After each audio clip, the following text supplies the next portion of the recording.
Dear Kenyans, we have a date with an urban future. And the only choice we have is what this urban future will look like. Will it be characterized by decent, dignified, safe, and livable neighborhoods and communities? Or will it be haphazard, unsanitary, unsafe slum dwellings? This is the fundamental question that our affordable housing plan seeks to answer. Kenya has a serious housing deficit, and the cost of housing is beyond the reach of the majority. While the social and economic efforts of this shortage are far-reaching, rent as a component of the cost of living is unsustainable. People are forced to choose between enduring long, punishing commutes to faraway homes or taking up less desirable spaces within reach. Supplying the number of units required to fill the affordable housing gap requires us to undertake construction throughout the country at the rate of 200,000 new housing units every year for 10 years. Many people have asked why they should be interested in affordable housing projects in rural areas. If you look around, you will witness the signs of our urban future. Land sizes are becoming smaller as the population grows in rural agricultural areas. To protect agriculture and food security from the effects of uncontrolled land fragmentation, urbanization must be planned and must be controlled. And the affordable housing program is therefore a vital component of integrated land use planning and development program that we are implementing throughout the country and in every county. Each unit of housing drives demand for different types of labor, professional services, and materials, bringing laborers, masons, bricklayers, artisans, electricians, and carpenters, as well as architects, engineers, and quantity surveyors, lawyers, real estate economists into the equation. Affordable housing is also a major opportunity for manufacturers, developers, and other industries. In other words, the economic boost from housing pillar of our bottom-up economic transformation agenda is significant and undeniably much needed. As we speak, affordable housing now directly accounts for 164,000 new jobs created over the past 1 year. Honorable members, today marks a significant milestone in our journey towards providing decent and affordable housing for all. After 2 years of hard work under the Affordable Housing Program, I am proud to announce, and you have seen it in the newspapers, the launch of the sale of the first 4,888 housing units, now in completion, across 21 social housing projects. These units, comprising studios, 1-bedroom, 2-bedroom, and 3-bedroom homes, are tailored to meet the needs of our people, offering 1,041 social housing units, 2,133 affordable housing units, and 1,714 affordable middle-class housing units in 24 counties. I invite every Kenyan above the age of 18 to join this historic journey towards home ownership. Guided by our principle of fairness, one ID, one house, every eligible Kenyan is encouraged to express interest, visit these developments, view the show houses, and engage with on-site staff who are already too willing to assist. The allocation process will be transparent and equitable, ensuring that every qualified applicant has an equal opportunity to own a home. Honorable members, as part of the government's endeavor to build a nation grounded in intergenerational equity, opportunities, and empowerment for all Kenyans, we have made significant strides in implementing another key pillar of our manifesto, labor migration. This initiative seeks to harness Kenya's abundant human capital by creating meaningful job opportunities abroad, empowering our citizens, and positioning Kenyan talent on the global stage. Since July 2023, we have successfully facilitated employment of 105,367 Kenyans across multiple countries in a wide range of jobs. These opportunities span professional, semi-skilled, skilled, and unskilled sectors, including positions for nurses, teachers, and chefs.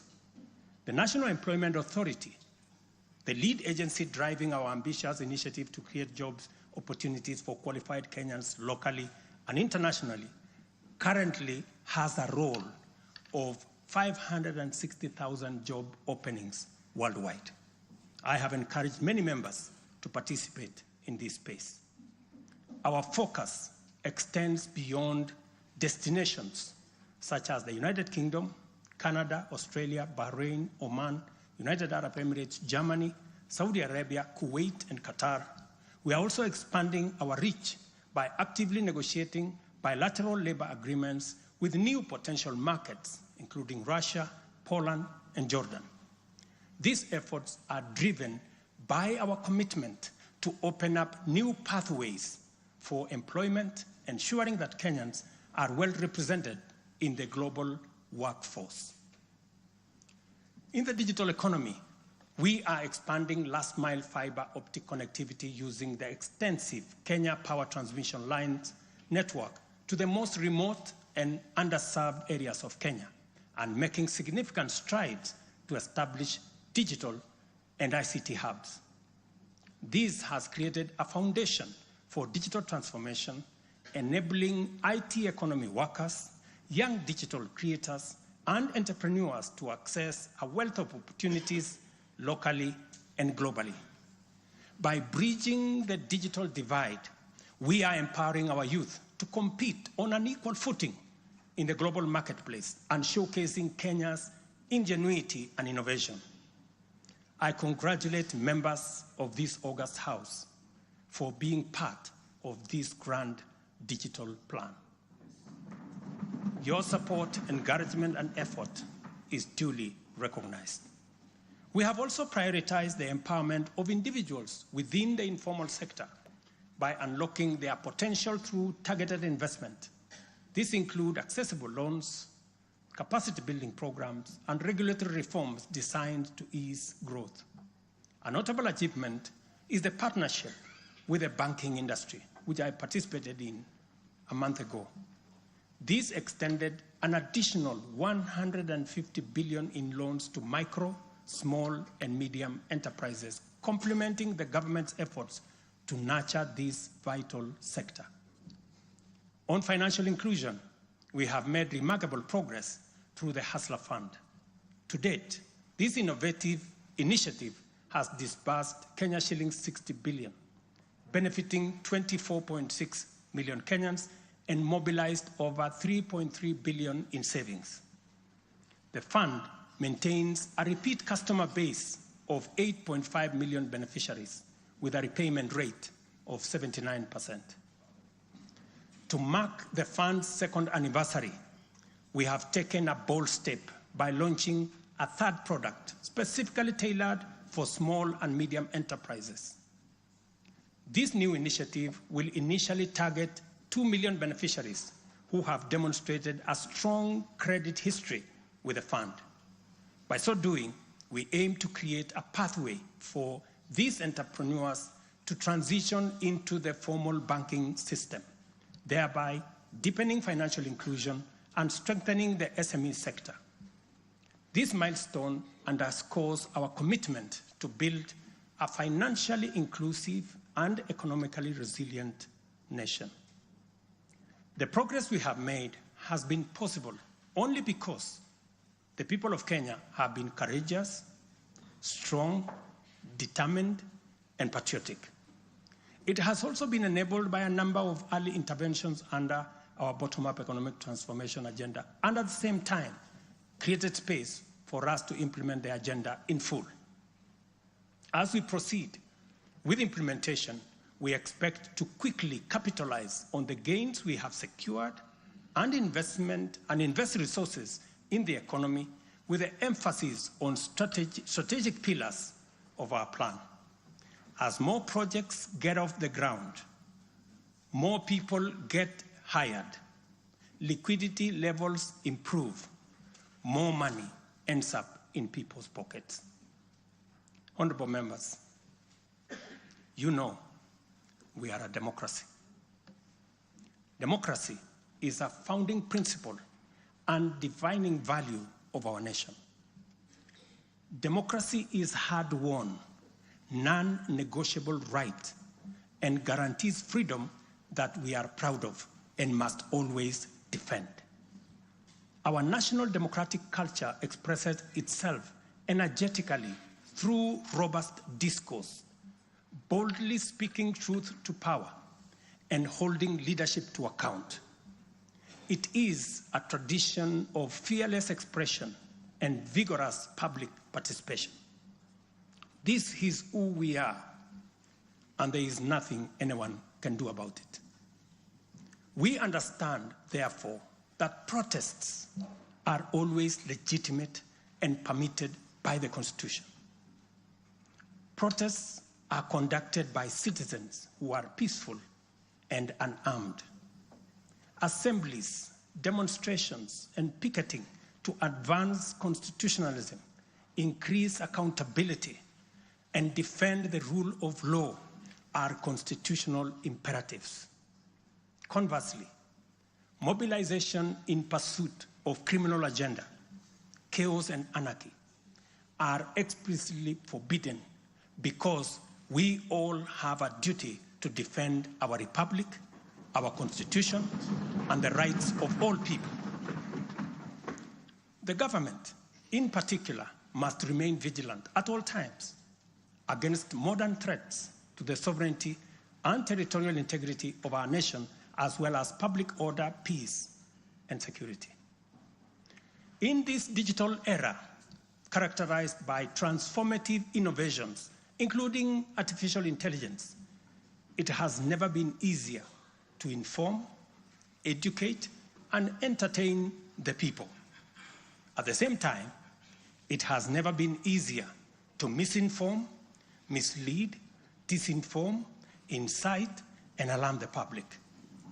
Criminals and subversive elements who infiltrate and hijack peaceful protests are a threat both to legitimate protesters and to the public.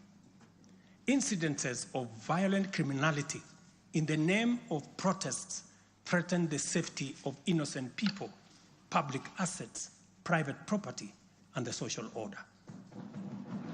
The tension here is stark.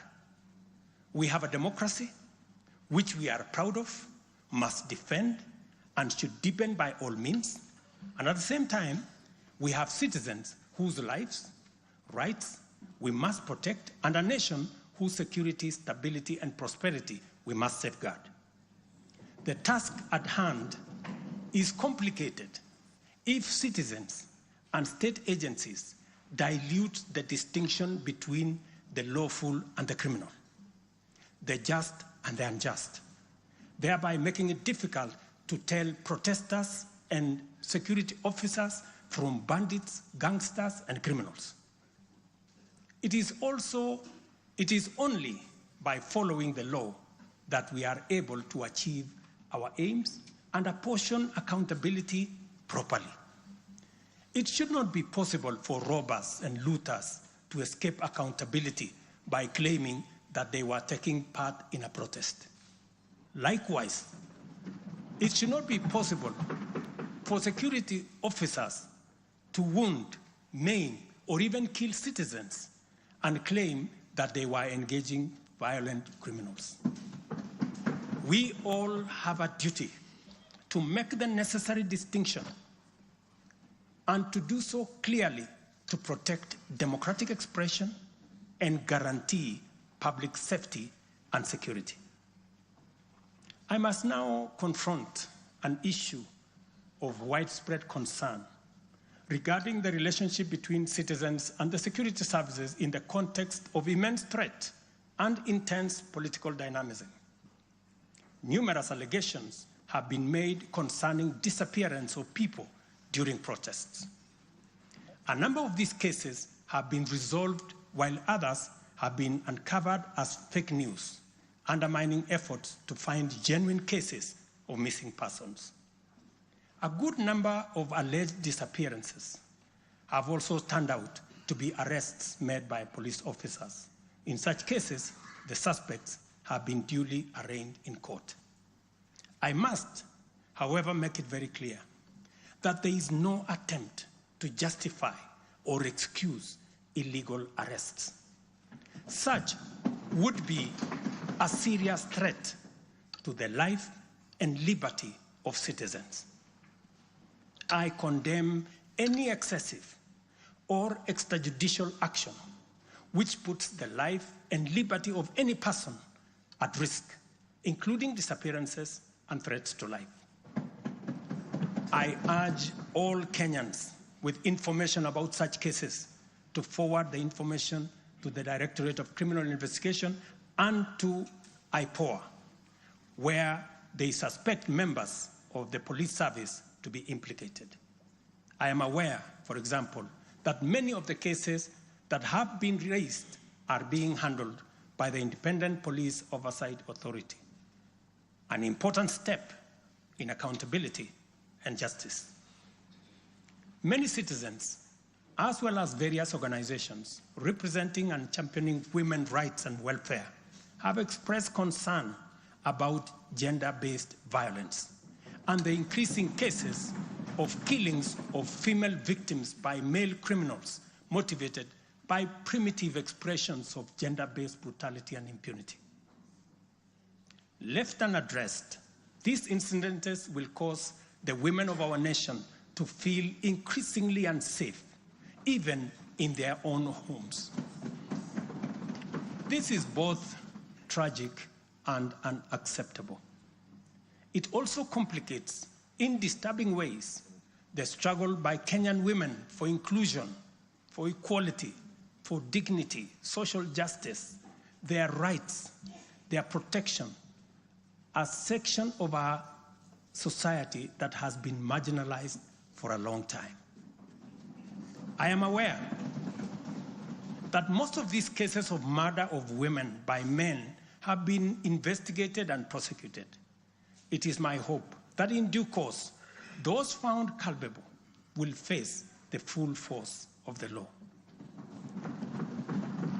Members, it is time for each of us, political leaders, public officers, religious leaders, traditional institutions, and family members, to do our part in raising boys into morally upright men who will never need to affirm their masculinity at the expense of women. But instead, contribute to making our society just, safe, equal, and inclusive. I appreciate women leaders who have taken time to engage me and propose solutions to address this issue. I have held discussions with other leaders in government, and I have tasked the Deputy President to reach out and facilitate collaborative, broad-based, and multi-sectoral deliberations and recommend effective and radically transformative and affirmative action within the next 6 months. This Parliament will recall that early in my tenure, I engaged the leadership of both houses with recommendations on a working formula to actualize meaningful inclusion of women in national leadership. We must seriously question the drivers and the motives of resistance and reluctance to take the next step in actualizing the 2/3 gender rule. We must call out those who continue to sabotage this right of women to contribute to the governance of our nation. Women are not second-class citizens. They deserve equal representation at all levels.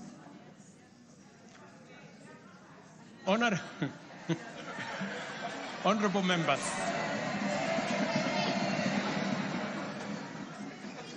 without a doubt, honorable members, without a doubt, every shilling of our national revenue matters and must be used to deliver maximum value to Kenyans.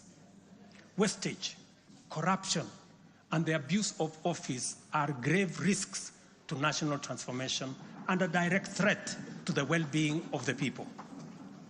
I have given my full commitment to serve as a responsible steward of public resources. To begin with, I have championed the automation and digitization of government services and revenue collection to promote transparency, seal loopholes that lead to revenue losses, enhance accountability, and eliminate opportunities for corruption, therefore improving efficiency, transparency, and integrity. I am delighted to report to this House on the dramatic improvements we have recorded by automating and digitizing our revenue collection and service delivery through eCitizen.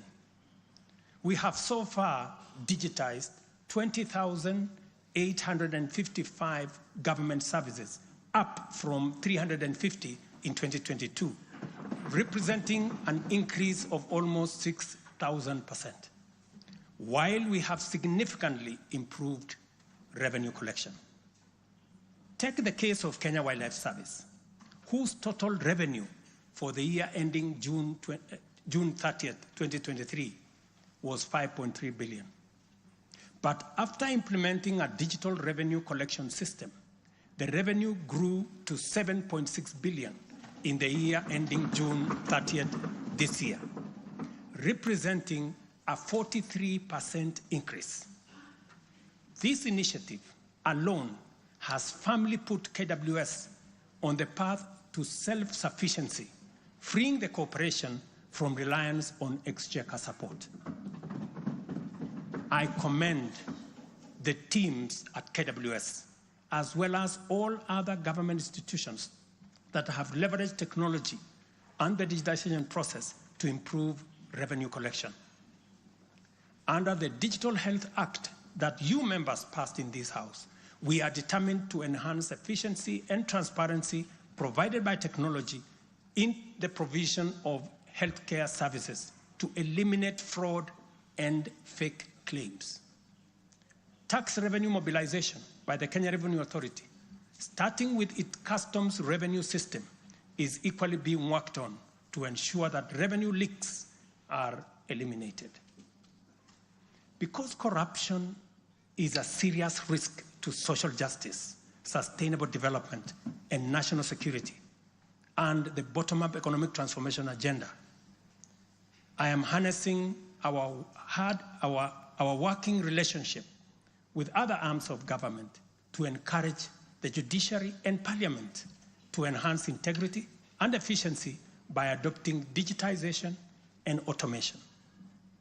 As I do so, I must caution that all these measures will only achieve intended results if, and only if, the institutions charged with combating corruption and promoting efficiency and integrity stop hiding behind the transparent screen of independence and rise up to meet the people's expectation on matters integrity. Let me say this. It cannot be the case that the Director of Public Prosecutions keeps dropping cases because somehow they are unable to produce witnesses. It cannot also be the case that corruption suspects rush to court to obtain anticipatory bail that shields them from due process and enables them to compromise investigations. There is also no reason for corruption cases to drag in our courts for years, when the same courts are able to determine election petitions and related disputes within 6 months. members, it is also unacceptable for the Houses of Parliament to deny the nation a much-needed instrument in the war against corruption by continuing to sabotage the passage of the Conflict of Interest Bill.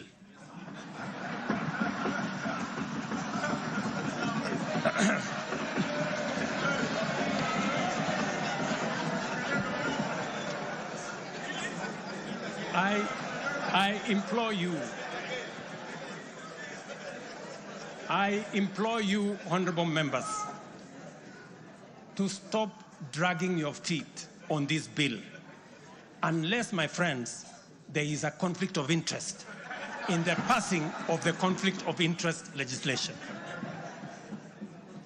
Similarly, the National Treasury has been dragging its feet in the implementation of an e-procurement system for the last 10 years. Today, I have directed the National Treasury to roll out the e-procurement system by the end of the first quarter of 2025 and ensure that going forward, only procurement undertaken through this system is sanctioned and paid for. Of the many difficult assignments I have undertaken, this fight against corruption is one I now take on with resolve going forward. Let this serve as notice to all.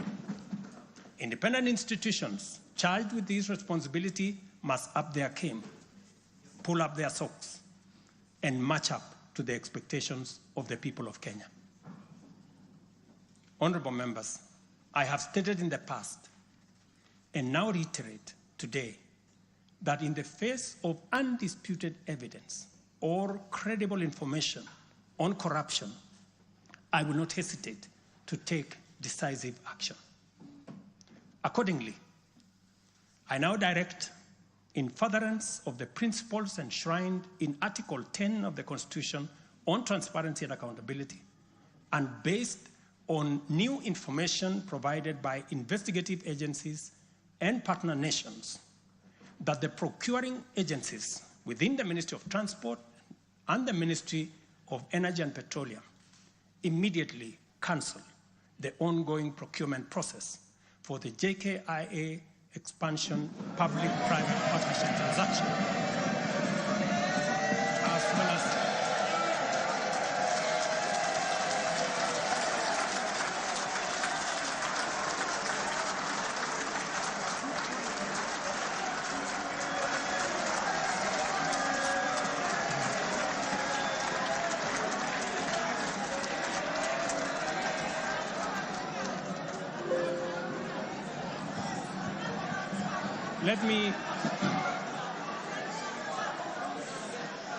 Let me repeat this for clarity.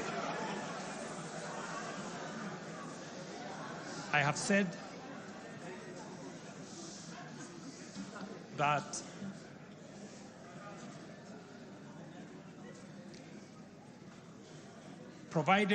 because of the information that has been provided to us by partner nations, I have directed agencies within the Ministry of Transport and the Ministry of Energy and Petroleum to immediately cancel the ongoing procurement process for JKI expansion public-private partnership transaction, as well as the recently concluded Ketrago transmission in public partnership process.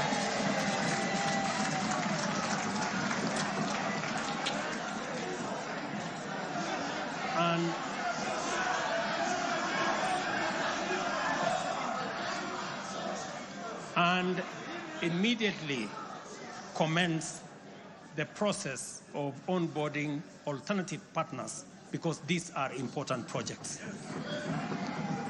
Honorable members, the work of taking our nation forward is our collective responsibility as citizens. For this reason, we value the contribution of all, whether they come in the form of support or encouragement, suggestion or proposal, criticism or protest. I believe that the most powerful component of leadership is listening and learning. Therefore, I engage with you and listen to all citizens, their elected leaders, public officers, administrators, teachers, and other professionals, learners and the youth, farmers, fisherfolk, pastoralists, traders, craftsmen, artisans, nurses, doctors, community health promoters, and workers across all types of sectors in every sector. I listen too to religious leaders, the civil society, industrialists, entrepreneurs, and professionals. Their contributions and everyone else's have my full attention and commitment to respond through positive, affirmative action that takes the national transformation endeavor forward. I commit to continue listening and acting, to engage, debate, deliberate with you, and to take your input into consideration in serving our nation. By design, the bottom-up economic transformation agenda is defined by its capacity to elicit feedback in the course of implementation and incorporate the same in making improvements and further progress. With every input from stakeholders, our ability to drive progress increases. By listening to you and to every Kenyan, I am able to serve this nation better. As we take part in this necessary discourse, I want to make one thing very clear. I am fully invested in the success of the strategies, policies, programs, and projects under our plan. For this reason, I am committed to do all it takes and work with every willing Kenyan until we succeed, because failure is not an option. Given the challenges our nation has faced, it has become clear, honorable members, that overcoming these obstacles requires the collective energy, the collective wisdom, ideas, and goodwill of Kenyans of all political, cultural persuasions, religious beliefs, and walks of life. The wisdom of entrenching national unity and inclusivity as a national value in our Constitution is clearly evident. Our diversity is our source of power. And this moment in the history of our nation calls for radical collaboration to transcend our challenges. We do not have the luxury of magnifying our differences. It is time for all of us to pull together and usher the nation into the future of our dreams. With this in mind, I initiated extensive consultations with leaders from across all divides, public and private. Through these engagements, we resolved to reimagine unity and inclusivity and harness the full potential of our nation through bipartisanship, which culminated in the formation of the broad-based cabinet. The imperative to accommodate the contribution of leaders across the aisle inspired us to constitute the broad-based government, a partnership based on shared purpose and premised on a commitment to bring our national values into action to turbocharge the implementation of the transformation of our nation. Being a farmer myself, transformation is like farming.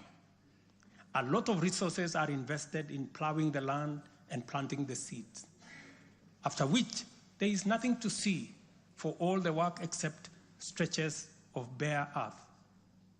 Impatience might lead to anxiety and lamentation of the waste of effort in seed buried in the earth. However, after a brief wait, seedlings sprout, requiring close attention, weeding, and patient tending into the crop that will be ready for harvest. So is economic transformation. It requires hard work, investment of resources, patience, and faith. We have planted the seed, and all over the field, it is beginning to sprout.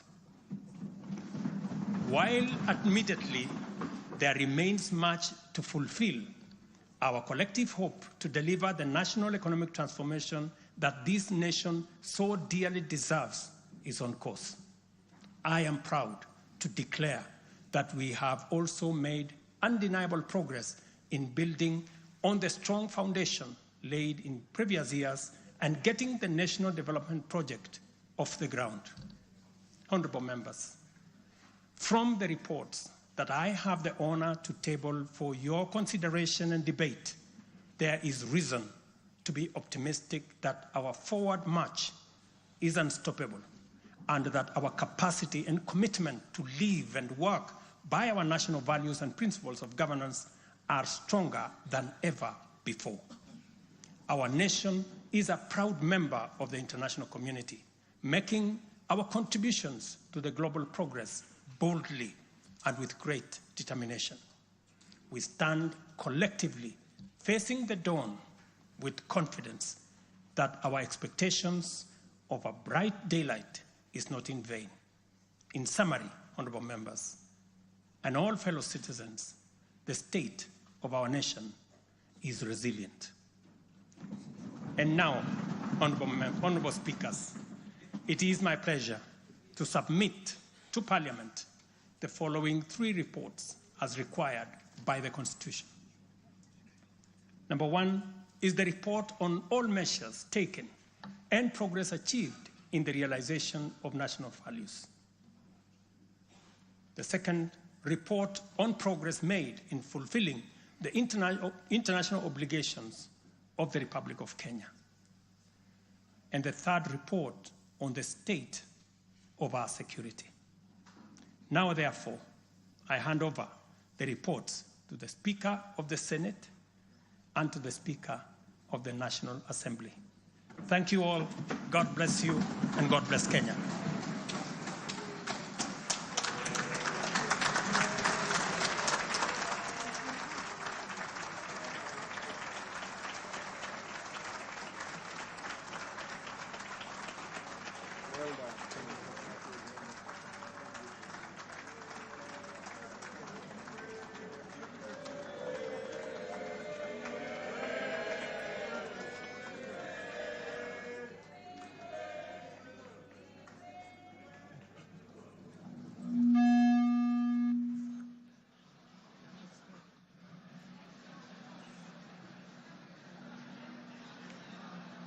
Order, honorable members, Your Excellency the President, the Right Honorable Speaker of the National Assembly, honorable members, distinguished guests, please be upstanding.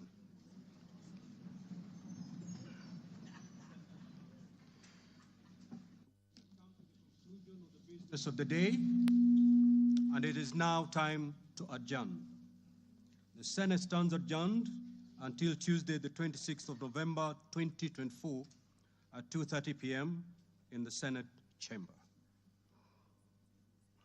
Honorable members of the National Assembly, the National Assembly now stands adjourned until Monday, 25th November 2024, at 2:30 p.m. May I also take this opportunity on Monday. I repeat, the National Assembly stands adjourned until Monday, 25th November 2024 at 2:30 p.m. May I take this opportunity to invite all honorable members and our guests to a reception at the Parliament courtyard. May I also request all of you honorable members and our guests to remain standing in your places until the procession of His Excellency the President and the speakers of the 2 houses leave the chamber.